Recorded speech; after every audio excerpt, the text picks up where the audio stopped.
Panibagong customer na naman tayo guys. Ito may dumating sa atin na generator. Oshima ang brand nito. 1000 watts. Wala daw voltage na lumalabas. So check na natin.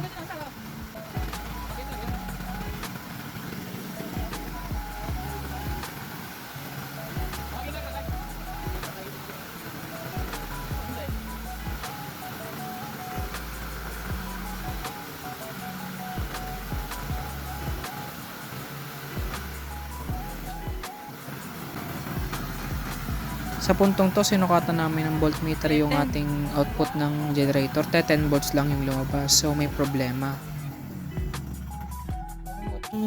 Kalasin lang natin yung hose ng fuel cap. Tapos, kalasin natin yung 4 na tornilyo ng tangke para matanggal natin ng buo yung tangke. At dyan, makikita nyo natanggal na yung tangke. After natin matanggal yung tangke, makikita natin yung capacitor. Tanggalin lang natin yung screw para matanggal natin.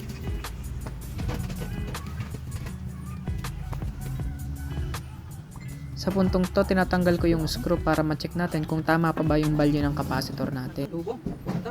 Yan. Nga pala guys, much better na pag tayo magtetest ng capacitor, i-short muna natin yung 2 terminals ng capacitor para hindi mawasak ang ating multimeter. Sa puntong to, tinetest ko na yung ating capacitor at nakita ko rin na wasak ang ating capacitor. Ang value niya is 13 microfarad and then yung existing value na lang is T3.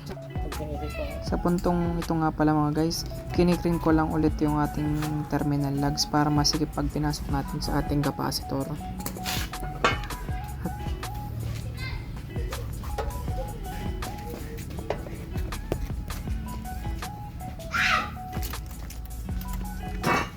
Yan guys, binabalik ko na yung ating capacitor. 13 din ang value niyan.